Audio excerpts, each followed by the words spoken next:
Okay, चलिए अब आगे बढ़ते हैं और मार्केट का टेक्निकल सेटअप और कमाई के शेयर्स की बात करते हैं। 361 की प्रेसिडेंट अनु जैन जुड़ी हैं हमारे साथ। अनु, गुड मॉर्निंग। जो बड़ी हाईलाइट रही है पिछले 10 दिन की वो है बैंक निफ्टी में फाइनली वो कैचअप जो वो अंडर परफॉर्म कर रहा था। क्या ये अब एक नई तेज़ी की शुरुआत है बैंक निफ्टी में? दोनों इंडिसेस पर आपका व्यू क्या होगा, निफ्टी और बैंक निफ्टी? गुड मॉर्निंग अनुज। जहां तक कि हम निफ्टी की देख रहे हैं, जो हमने एक रेट कट के बाद यहाँ पे देखा है, ये जोन मेरे ख्याल से डाइसी जोन है। ये जैसे कि आप भी बोल रहे थे, मेल्ट अप जोन है। ये टिकेगा अगर 26,200 के पास हम जाके संभाल पाते हैं। अगर हम 25,800 26,200 के बीच में रहते हैं, कंसोलिडेट करते हैं, तो आई वुड थिंक कि ये एक ट्रेंड है जो चलेगी। और फिर शायद आप, जैसे कि मैं आपको सुन रही हूँ, आप 27,200 27,300 की बात कर रहे हैं, वो नेक्स्ट टारगेट बन जाएगा। बट मेरे ख्याल से यहाँ से लेके एक्सपायरी तक ये जो 3-4 दिन है, और I would extend it to probably एक हफ्ता, क्योंकि एक्सपायरी के बाद 1-2 दिन किस तरीके से रुझान रहता है वो देखने लायक होगा। तो ये 4-5 दिन आपको काफी उथल पुथल दिखेगी। अ, उसमें आपके जो सेक्टर्स, जैसे आप खुद बोल रहे हैं, बैंकिंग बहुत अच्छा लग रहा है। एंड बैंकिंग में जो इन्वेस्टर्स हैं, जिन्होंने पेशेंस रखा है, उनको अब ये पे ऑफ टाइम है, तो उनके लिए डरने की जरूरत नहीं है। But at the same time जो मिड कैप स्मॉल कैप्स हैं वहां पे भी, या जो एमएफआई लेंडिंग है, वहां पे आज सुबह जैसे कि हमने सुना कि स्ट्रेस चल रहा है, वो सिर्फ एक 8 स्टेट्स में नहीं है, वो अब सब जगह फैल रहा है। तो वो स्मॉलर कैप में वहां पे भी स्ट्रेस आने की गुंजाइश है। तो क्वालिटी इज द ट्रेड, तो वो क्वालिटी का ट्रेड अब आप हर जगह देख रहे हैं। लार्ज कैप्स में मिड कैप से एक शिफ्ट हो रहा है, तो वो एक मेजर ट्रेंड है। बैंकिंग पॉजिटिव है, बैंकिंग अच्छा लग रहा है। उसके अलावा जो हमको सेक्टर्स अच्छे लग रहे हैं, एक तो पावर बहुत अच्छा लग रहा है। एंड जैसे कि मैंने पहले भी सुना है आपके यहाँ, और अगर आप वर्ल्ड मार्केट्स में देखें तो सब एआई स्टॉक्स चेस कर रहे हैं। अगर आप इंडस के ऊपर भी देखें, इंडस टावर्स के ऊपर, तो लोग कह रहे हैं कि अगर इसका टारगेट प्राइस सब लगभग 460 से 500 ला रहे हैं, बट अगर इसमें डेटा सेंटर आया तो ये लगभग 150 रुपए इसका टारगेट प्राइस सब बढ़ा देंगे। और उसको, डेटा सेंटर्स को, सबको पावर की जरूरत पड़ेगी। और जिस तरीके से अब डेटा सेंटर्स सब जगह एक रिक्वायरमेंट हो गए एआई के लिए, आपको जिस तरीके से डेटा सेंटर्स अगले 2 साल में बढ़ेंगे, आपकी पावर नीड्स बहुत ज्यादा बढ़ेंगी। And we are already a power deficient country. तो उस हिसाब से, चाहे वो एनटीपीसी है, टाटा पावर है, I think no particular name, but वो पूरा सेक्टर बहुत अच्छा लग रहा है। तो अगर मार्केट करेक्शन भी देता है तो इसमें आपको रेजिलियंस दिखेगी। इंफ्रा डेफिनेटली बहुत रेजिलियंट रहेगा। मल्टीपल्स बहुत हाई हैं, बट जिस तरीके से आप आज भी अगर न्यूज़पेपर्स पढ़ेंगे, और बोला गया है कि बॉम्बे में एक नया round of infrastructure for ring roads आ रहा है। अ, ये 3 से 4 साल का एक स्ट्रेटेजिक मूव है। और कंट्री के ऊपर इतना ज्यादा स्पेंड आना है, irrespective of the political issues, तो ये डेफिनेटली रहेगा। जहां स्ट्रेस आ रहा है, और जो मैं कल जब चार्ट्स देख रही थी आज के लिए, मुझे आईटी में एक घबराहट दिख रही है एक लेवल के ऊपर, एक पीएसयूज में घबराहट दिख रही है। जिस तरीके से आरईसी पीएफसी गिरे हैं, चलो हम सोच सकते हैं कि हैल बेल इनके मल्टीपल्स बहुत बड़े थे, but even the way ONGC BPCL REC PFC सब गिरे हैं।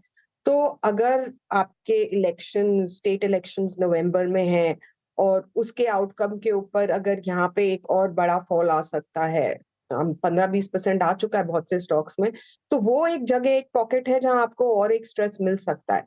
बट जहां तक कि निफ्टी और बैंक निफ्टी की क्वालिटी ट्रेड्स की सवाल है, I think you are in a good place and you will continue to be in a good place. Okay. एक और पॉकेट या फिर अपने आप में जो एक सेक्टर है रिलायंस, यहाँ पर अब क्या व्यू बन रहा है अनु को? कि काफ़ी अंडर परफॉर्म किया है इसने, आज बहुत टाइम बाद 3,000 क्रॉस हुआ। सी, व्यू पॉजिटिव है। इनफैक्ट टेलीकॉम के ऊपर हमारा व्यू बहुत पॉजिटिव है। हमारे पोर्टफोलियो में लगभग 10% वेटेज टेलीकॉम पे है, between Bharti and Indus Star. हम रिलायंस भी होल्ड करते हैं, बट बिकॉज वो एक एसओटीपी वैल्यूएशन हो गया है, हम उसको डायरेक्टली नहीं देखते हैं। आई थिंक पीपल का एक एंटिसिपेशन था कि डीमर्जर के ऊपर कुछ बात होगी, जो नहीं हुई। बट जहां तक कि मेरा व्यू है, मेरे ख्याल से अगर वोडाफोन को, इनको आइडिया को बेसिकली अगर सपोर्ट करना है तो एक रेट हाइक अगले 3 से 6 महीने में और आएगा, जो प्राइस्ड इन नहीं है कोई भी एनालिस्ट से। और अगर वो आया तो वो बम्प अप आपके आरपूस पे सबको देगा और वो ईपीएस प्ले सभी के लिए होगा। आई थिंक कहीं ना कहीं जब वो आइडिया का थर्सडे फ्राइडे का अनाउंसमेंट आया उसके बाद जो भारती ने बम्प लिया है वो कहीं ना कहीं उसी बात को डिस्काउंट कर रहा है। और आप देखेंगे तब से एक रिलायंस ने भी सपोर्ट लेके वहां से चलना शुरू कर दिया। So it is an unsaid truth that ये शायद इसको लीड करेगा and this will benefit both Bharti and Reliance. जहां तक कि टेक्निकली व्यू का सवाल है, आई थिंक आपका 3040 क्रॉस करेगा तब आपको उसमें एक एक मेजर मूव दिखेगा। बट आई थिंक इसमें जहां तक कि मैं कह रही हूँ जहां इंडेक्स में मुझे एक लेवल ऑफ इस लेवल के ऊपर सेल ऑफ आता रहेगा और एक it is a high, it's a time where probably you have to be cautious what you're holding. Reliance would be pretty much safe कि downside बहुत limited है। मेरे ख्याल से अगर आप फंडामेंटल वैल्यू भी देखेंगे तो 2840 2850 पे ये बहुत सेफ है। तो आपका मार्जिन ऑफ सेफ्टी एंड जिसकी वजह से आपका एफआई पैसा पूरा प्राइवेट बैंक्स में आया था, वो मार्जिन ऑफ सेफ्टी अब रिलायंस में बहुत ज्यादा है। तो अगर फ्लोज आएंगे और 3.5 trillion over a 1.5 year period of risk on money has to flow to commodities emerging market, उसमें से हमारा जितना भी शेयर हो वो तो क्वालिटी स्टॉक्स पे ही जाएगा। तो I think it tends to gain over the next 1 year, तो would be positive on it.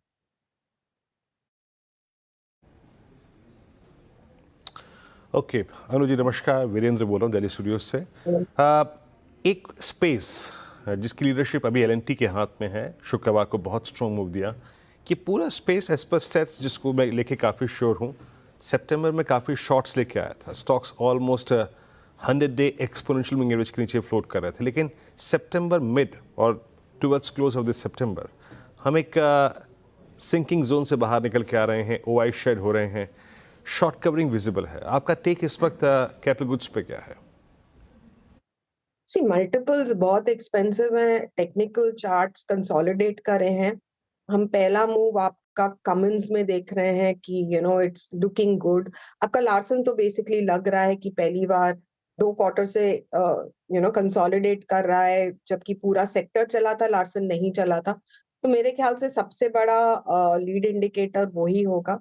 And I mean these are stocks in our portfolio, that's caveat. Larsen Cummins ये सब का एक कंसोलिडेशन पीरियड निकल गया है। बट जिस तरीके से मैं निफ्टी के साथ कोरिलेट करूंगी, अगर 26,200 होल्ड करता है देन ये स्टॉक्स अपना नेक्स्ट लीग करेंगे। नहीं तो क्या होगा कि जैसे जैसे ये 26,200 की तरफ चलेगा, ये आपको 3-4% का मूव तो दे देगा, बट फिर वहां पे जिस तरीके से एक बेयर ट्रैप बन जाएगा, तो बुल ट्रैप बन जाएगा, तो वहां पे पीपल विल गेट स्टक अगर उस लेवल में वो घुसेंगे। तो मेरे ख्याल से अगर आपका मार्केट 26,200 होल्ड करता है तब ये सेक्टर अपने नेक्स्ट मूव के लिए रेडी होगा।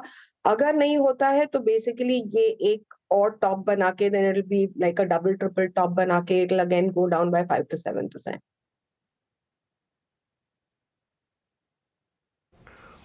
ओके, क्या कैपिटल गुड्स पे अनु जी का टेक है? अच्छा अनु जी, ये पूरा सितंबर बजाज हाउसिंग के लिस्टिंग से पहले एनबीएफसीज पे हमने स्ट्रॉन्ग मूव देखा है। एनबीएफसीज हो गया, एचएफसीज में काफ़ी स्ट्रॉन्ग मूव आया, गोल्ड फाइनेंस कंपनियों में काफ़ी मूव आया।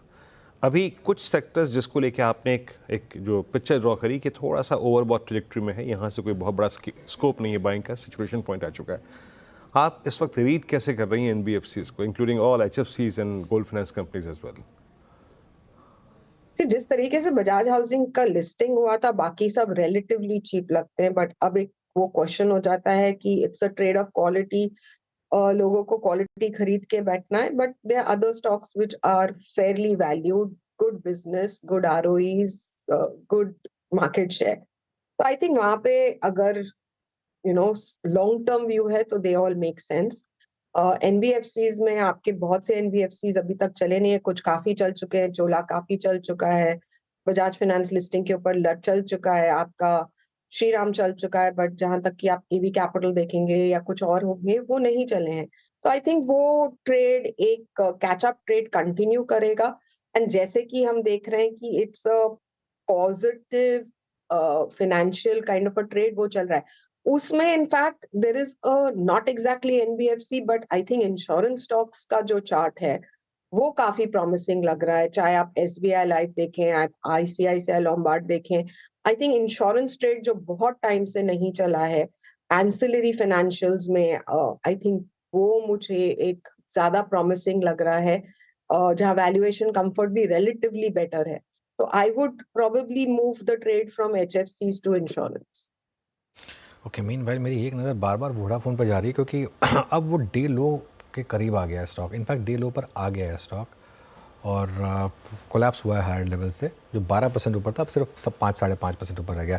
अच्छा अनु, आपने कहा कि पीएसयूज़ पे आपने एक कमेंट दिया, एक जब भी हमारी आपसे बात हुई है एक ट्रेड जो बहुत शानदार रही थी वो थी निफ्टी पीएसयू बैंक का जो ईटीएफ था, उसने बहुत पैसा बनाकर दिया था। आई थिंक जब पहली बार हमने उसको डिस्कस किया था, अब काफ़ी टाइम से वो कंसोलिडेट कर रहा है, क्या वो ट्रेड खत्म हो चुकी है या फिर एक फ्रेश लेग की तैयारी कर रही है? तो हमने काफी पहले दिलाया था और हमने बुक करा दिया था actually just around the election के बाद, क्योंकि वो कहीं ना कहीं पीएसयू का सारा प्ले गवर्नमेंट से, हम माने ना माने, एक वो इमोशनल मेंटल कनेक्शन रहता है एंड मार्केट फाइनली एक इमोशनल रिप्रेजेंटेशन ऑफ माइंडसेट है, टेक्निकल्स भी वही है। वो कंफर्ट मुझे वापस अभी तक दिखा नहीं है अनुज कि मैं फिर से वो ट्रेड लूं। 840 पे एसबीआई जब बेचा था हम लोग ने क्लाइंट्स के लिए, या वो अभी तक वो 790 780 पे भी वो कंफर्ट नहीं आया कि वापस ले लो। हाँ, अगर ये 26,200 टिका, जो मैं अभी काफी ट्रेड्स के लिए बोल रही हूँ कि एक वहां पे अगर सपोर्ट मिलके मार्केट कंसोलिडेट करके यहाँ रहता है, तब आपके सेकंड राउंड्स जो चलेंगे, जैसे मैं बोल रही हूँ इंफ्रा में, तो उसमें पीएसयू भी तब चलेगा, चाहे वो बैंक्स हो या नॉन बैंकिंग हो।